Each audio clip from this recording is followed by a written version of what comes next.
நண்பர்களே, உலகத்துல நம்ம பார்த்தோம்னா பாவம் செய்யும்போது ரொம்ப இன்ட்ரெஸ்டா இருக்கும். மக்கள் அத ரொம்ப சந்தோஷத்தோட செய்வாங்க. ஆனா அந்த பாவத்துல இருந்து விடுதலை செய்யறதுக்கு இயேசு கிறிஸ்து என்ன மாதிரியான கஷ்டப்பட்டார் தெரியுங்களா? அவர் சொல்றாரு, மத்தேயு 24 நான் படிக்கிறேன்.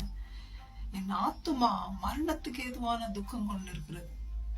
பாவம் இல்லாத தேவன் பாவத்தை சுமக்கணும், வியாகுலப்படுறாரு, வேதனைப்படுறாரு. பிதாவத்துல போய் கெத்செமனேல முகம் குப்புற விழுந்து, பிதாவே உனக்கு சித்தமான இந்த பாத்திரம் என்ன விட்டு அகன்று போகட்டும்பா, ரொம்ப கஷ்டமா இருக்கு.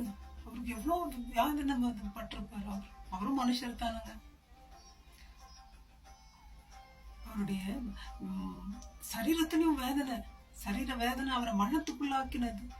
மென்டலாவும் அவர் அஃபெக்ட் ஆனார். அவருடைய ரத்தத்தின் பெருத்துளைகள், வேர்வை ரத்தத்தின் பெருத்துளைகளை போல வெளியே வந்துச்சு.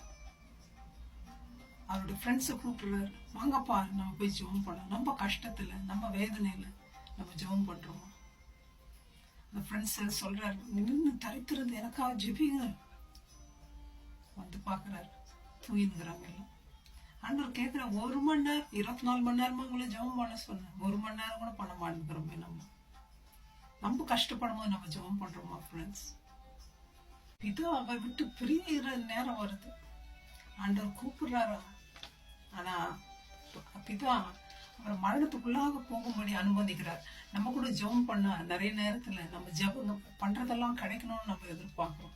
சில நேரங்கள் ஆண்டவர் அதுக்கு செவி கொடுக்கறதில்ல, அனுமதிக்கிறார் அது மூடாக போகும்படி. அதாங்க பால் கூட சொல்றாரு, ஆண்டவர்கிட்ட ஜெபிக்கிறாரு, ஆண்டவரே இந்த முள்ளு என் இடத்துல இருந்து எடுத்து போடுங்கப்பா. 3 முறை ஜெப் பண்றார். ஆனா இயேசுநாதர் என்ன திரும்ப சொல்ல, எடுத்து போட்டாரா? உன்னோட பலவீனத்துல என் பலன் பூரணமா இருக்கட்டும்பா.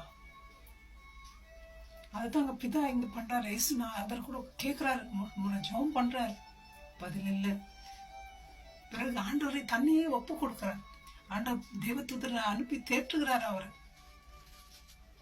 ஆண்டவர் தன்னையே உங்களுடைய சித்தத்தின் பணி செய்யுங்கப்பா ஒப்பு கொடுக்கிறார். பிதாவானவர் ஆண்டவரை மரணத்திலே விட்டுடல, மரணத்திலிருந்து உயிர்த்தெழுந்து ஜெயித்து வெளியே வரும்படி செய்யறார். அது மாத்திரங்களா, உயிரோடு கொண்டு வர்றார் வெளியே. வந்துட்டது இல்லாம அங்கே இருப்பா உலகத்துல விட்டுட்டாரா? இல்ல, பரலோகத்துக்கு அவரை கூப்பிட்டுட்டார். தேவனுடைய வலது பாரசத்துல விட்டு இருக்கார். ஆகவே பிதா அவருடைய பிளான் தனி. அந்த மாதிரி இயேசு கிறிஸ்துடைய பிளான் நம்முடைய வாழ்க்கையிலும் தனி. நமக்கு என்ன வேணும், நம்முடைய நன்மை என்ன, நமக்கு எது சூட்டபிள் எல்லாம் அவருக்கு தெரியும். ஒருவேளை அந்த சமயம் நமக்கு அது கஷ்டமா இருக்கும், வேதனையா இருக்கும். ஆண்டவரை நம்ம நம்புவோங்க, ஒன்லி நம்புவோம்.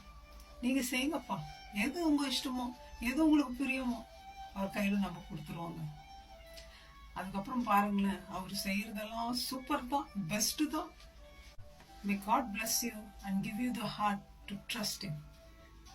Thank you. Bye-bye. God bless.